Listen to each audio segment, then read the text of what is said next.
नमस्ते सदावत्सले मातृभूमि। हम लोग चर्चा करने जा रहे हैं जम्मू कश्मीर में चुनाव क्या चुनाव तो पूरे देश में चल रहा है। और एक गठबंधन, इंडी गठबंधन जिसको कह रहे हैं, इंडी गठबंधन गठबंधन भी हो गया है, नाना करते हुए भी गठबंधन हो गया है।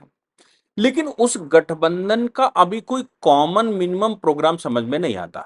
उनकी कोई फिलॉसफी समझ में नहीं आती। उनका ये भी समझ में नहीं आ रहा है कि वो कौन से रास्ते पर चलेंगे, किसका मैनिफेस्टो माना जाएगा और किसका मैनिफेस्टो चलेगा। ये सारे प्रश्न हैं, क्योंकि अभी ये पता ही नहीं लग पा रहा है कि आखिर किसके मैनिफेस्टो पर काम होगा। ममता बनर्जी का मैनिफेस्टो चलेगा या फिर नेशनल कॉन्फ्रेंस का चलेगा, पीडीपी की महबूबा मुफ्ती का चलेगा या फिर केजरीवाल का चलेगा, अखिलेश यादव का मैनिफेस्टो सामने आएगा या फिर तेलंगाना के और आंध्रा के, या मैं कहूं कि तमिलनाडु और उधर उड़ीसा और केरला के मैनिफेस्टो सामने आएंगे। कांग्रेस का मैनिफेस्टो आएगा कि नहीं आएगा, मतलब प्रिवेल करेगा कि नहीं। सब अपने अपने मैनिफेस्टो के साथ मार्केट में है। अपनी दुकान सबकी है, अपनी उस दुकान का अपना प्रोडक्ट है। किसी तरह से प्रोडक्ट बिकना चाहिए, चाहे उस प्रोडक्ट की लायबिलिटी, उस रिलायबिलिटी हो या ना हो, वो प्रोडक्ट चल सकता हो या ना चल सकता हो, उस प्रोडक्ट के आधार पर कुछ हो ना हो। हाँ, एक बात जरूर है कि अपोजिशन में कुछ जातियां, मैं सबकी बात नहीं कर रहा हूं, उन जातियों में भी उनके जो लीडर हैं उनकी बहुत बड़ी बड़ी छोटी आबादी और एक पार्टिकुलर रिलीजन, वर्ग विशेष, वो वर्ग विशेष इस बात पर क्लियर है कि उसको कोई मैनिफेस्टो नहीं चाहिए, उसको किसी मैनिफेस्टो का अवार्ड नहीं चाहिए, उसको किसी मैनिफेस्टो का डिक्लेरेशन नहीं चाहिए, उसको किसी मैनिफेस्टो के आधार पर चलने वाले लोग नहीं चाहिए। उनको सिर्फ एक चीज चाहिए, और वो चाहिए कि भारत में भारत की जो ओरिजिनल आबादी है, भारत का जो अपना स्वभाव है, भारत की जो अपनी संस्कृति है, भारत के अपने संस्कार हैं, भारत का जो अपना एक स्वाभाविक भौगोलिक चरित्र है, उस चरित्र को जो भी पोषित करेगा उसका विरोध करना है। अब वो भारतीय जनता पार्टी अगर पोषित करेगी तो उसका विरोध करना है। वो अगर नई एजुकेशन पॉलिसी लाकर छोटे कामगार जो एक पार्टिकुलर कम्युनिटी ने घेर रखा है उसमें एंट्री मारेगा तो उसका विरोध करना है। वो अगर ये कहेंगे कि यहां पर पूजा पाठ होनी चाहिए, मंदिरों का निर्माण करना है, तो उसका विरोध होगा। वो इंफ्रास्ट्रक्चर वगैरह और खाना पाना जो भी चाहे वो सब मुफ्त कर दें, 100% घर में लिटाकर खिलाएं, फिर भी उनको सिर्फ इस बात का विरोध है कि आखिर काफिर यहां कैसे राज कर सकते हैं। और अगर काफिर राज करे तो कम से कम उनके वाला तो करे, कम से कम वो उनके वाला काफिर राज्य करे जो काफिर उनके लिए काम करे। यानी कि उनकी कम्युनिटी को उठाकर सर पर बिठा ले, तुष्टीकरण को परम आकर्षण पर ले जाए, तुष्टीकरण को परम सर पर बिठा ले। इसलिए उन वो अपने विजन में बिल्कुल क्लियर है। मैं कई बार कह चुका हूं, नेशनल टेलीविजन पर कह चुका हूं कि वो अपने विजन में एकदम क्लियर हैं कि उनको किसको हटाना है, वो किसको लाना है ये उनका विषय नहीं है। उनका विषय है कि किसको हटाना है, किसको रिप्लेस करना है। जो काशी का कॉरिडोर बनवाते हो वो उन्हें नहीं चाहिए, जो महाकाल का कॉरिडोर बनवाते हो वो उन्हें नहीं चाहिए, जो राम मंदिर अयोध्या बनवाते हो वो उन्हें नहीं चाहिए, जो राम सर्किट बनाते हो वो उन्हें नहीं चाहिए, जो रामायण सर्किट बनाते हो वो उन्हें नहीं चाहिए, जो बुद्ध सर्किट बनाते हो वो उन्हें नहीं चाहिए। तो कौन चाहिए? चाहिए वो जो आतंकवाद को यहां फलने फूलने दे, चाहिए वो जो जो जो यहां पर सारी व्यवस्था हमको दिलवा दें। एजुकेशन भी मदरसों की हो शुरू हो जाए, निमामबाड़े मदरसे या और जो आलिम हैं जो ये, इनको संरक्षण मिले, ताकि भारत एक दूसरे रास्ते पर चल बैठे जैसा कि 1947 से चल रहा था। बिल्कुल क्लियर है, उसमें कोई उनको शक नहीं। वो मरते हुए मुर्दे से वोट डलवाकर उसको दफन करने ले जाएंगे। 100% वोटिंग करेंगे। उनके साथ जो छल की हुई, छल के मातहत आने वाली पार्टियां हैं, मैंने आपको बताया था पवित्र छल, इस्लाम के या पार्टिकुलर कम्युनिटी के पवित्र छल।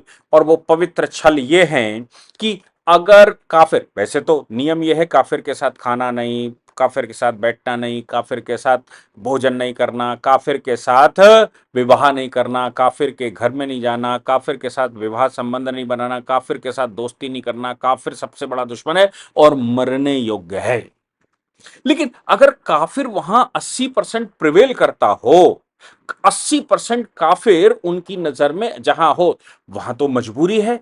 तो फिर ऐसा अगर उस काफिर से दोस्ती करनी पड़े, अगर उस काफिर के लिए कलावा बांधना पड़े, अगर उस काफिर के साथ मंदिर जाना पड़े, अगर उस काफिर के साथ मित्रता करनी पड़े, उस काफिर के पैर भी छूने पड़े, मंदिर में जाकर मत्था टेकना पड़े, सर पर तिलक लगाना पड़े, कपड़े चेंज करने पड़े, तो वो छल सारे पवित्र छल हैं।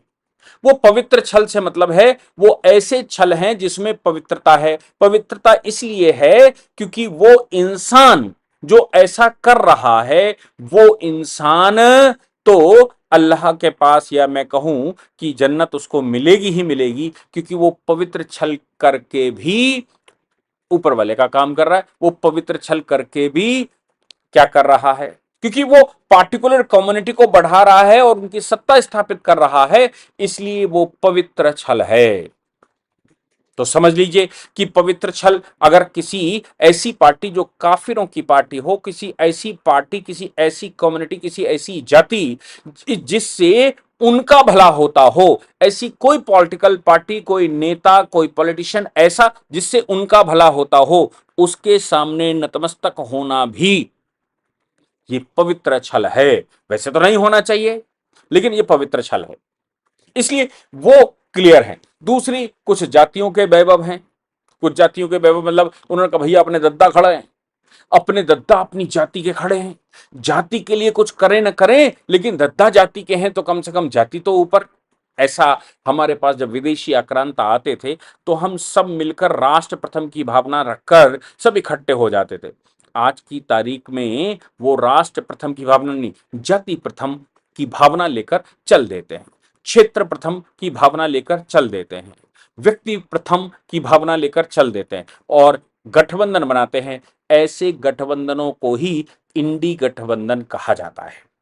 अब इंडी गठबंधन की खास बात यह है कि वो सारे के सारे अपने अपने हिसाब से अपने मैनिफेस्टो बनाए हुए हैं। सरकार सपोज वैसे तो 100 में 101% नहीं बनती, लेकिन बन गई तो किसका वाला मैनिफेस्टो चलेगा ये किसी को पता नहीं, लेकिन मिलकर चुनाव जरूर लड़ रहे हैं। ऐसा ही एक प्रकरण जम्मू कश्मीर में आया। इंडी गठबंधन के बहुत सारे घटक दलों ने यह घोषणा करी कि अगर उनकी सरकार बनती है, अगर वो जीत कर आते हैं तो 370 दोबारा स्टैब्लिश कर देंगे। शुक्र है ये नहीं कहा कि राम मंदिर तोड़कर दोबारा बाबरी बना देंगे। शुक्र है ये नहीं कहा कि ये जो कॉरिडोर बना रहे हो, ये जो रामायण सर्किट बना रहे हो, ये जो बुद्ध सर्किट बना रहे हो, ये जो जैन सर्किट बना रहे हो, ये जो महाभारत को के स्थानों को संरक्षित कर रहे हो, भगवान के जन्म स्थानों को संरक्षित कर रहे हो, इनको भी पूर्व स्थिति में ला देंगे। शुक्र है अभी तक वो नहीं कहा, लेकिन ये जरूर कहा कि 370 को पुनर्स्थापित कर देंगे। क्या 370 पुनर्स्थापित हो सकती? जम्मू कश्मीर से पीपल्स कॉन्फ्रेंस, हम सब जान रहे होंगे कि वाजपेयी जी की जब पहली बार सरकार बनी थी तो वाजपेयी जी ने महबूबा मुफ्ती या मुफ्ती परिवार को मेन स्ट्रीम में लाने के लिए उनकी पार्टी बनाकर और वो आ गए थे। उससे पहले एनसी नेशनल कॉन्फ्रेंस ही जम्मू कश्मीर की एक पार्टी होती थी, दूसरी पार्टी वहां पर कांग्रेस होती थी। तो कांग्रेस मतलब हिंदुओं की पार्टी कांग्रेस के रूप में जानी जाती थी, और मुस्लिम कॉन्फ्रेंस जिसका नाम बदलकर फिर नेशनल कॉन्फ्रेंस रख दिया गया था वो थी। लेकिन पीडीपी वाजपेयी जी के सहयोग से आ गई। नरेंद्र मोदी जी की जब केंद्र में सरकार बनी तो उन्होंने सज्जाद लोन को कन्विंस किया कि उनको मेन स्ट्रीम में आना चाहिए और चुनाव लड़ना चाहिए। सज्जाद लोन कैसे आते हैं मेन स्ट्रीम में, इसके लिए उन्होंने पीपल्स कॉन्फ्रेंस यानी कि पीसी, एनसी किसकी है? एनसी है अब्दुल्ला परिवार की, और ये पीसी उन्होंने एक नया संगठन बनाया। ये जो पीसी नया संगठन बनाया, पीपल्स कॉन्फ्रेंस ने, आपको याद होगा जम्मू कश्मीर में जब सरकार बनी थी, यानी कि बीजेपी पीडीपी के सहयोग से, तो उस सरकार में नेशनल कॉन्फ्रेंस भी, पीपल्स कॉन्फ्रेंस भी थी। सज्जाद लोन मिनिस्टर थे। अब सज्जाद लोन जब 370 एब्रोगेट किया था केंद्र ने, तो सज्जाद लोन विरोध कर गए थे, क्योंकि उनको सबको यह आभास था कि 370 एब्रोगेशन का मतलब है जम्मू कश्मीर में घुसना मुश्किल हो जाएगा। जम्मू कश्मीर में घुसना मुश्किल हो जाएगा, ये बात सामने आई। ऐसी परिस्थिति में सज्जाद लोन भी विरोध कर गए थे। लेकिन अब सज्जाद लोन इस समय चुनाव में है। उन्होंने इंडी गठबंधन के साथ हाथ नहीं मिलाया, और जिस लोकसभा सीट से उमर अब्दुल्ला लड़ रहे हैं बारामूला की, उसी लोकसभा सीट से सज्जाद लोन लड़ रहे हैं। अब सज्जाद लोन से जब प्रश्न पूछा गया, तो उन्होंने कहा कि इंडी गठबंधन का साथ हम इसलिए नहीं दे सकते क्योंकि वो झूठ बोल रहे हैं, 100% झूठ बोल रहे हैं। इंडी गठबंधन जब ये कहता है कि हम 370 दोबारा स्थापित कर देंगे, इससे बड़ा कोई झूठ नहीं हो सकता, क्योंकि आज की परिस्थिति में यह असंभव है। अब उन्होंने तो नहीं कहा, लेकिन मैं तो आपको बता ही रहा हूं कि अगर इंडी गठबंधन के लोग ये कह रहे 370 पुनर्स्थापित कर देंगे, दोबारा लेकर आ जाएंगे, तो क्या भारतवर्ष उनको माफ कर सकता है? भारत का कोई भी वोटर किसी जाति पंथ संप्रदाय का हो, एक संप्रदाय छोड़कर, क्या वो इंडी गठबंधन के किसी भी कैंडिडेट का साथ दे सकता है?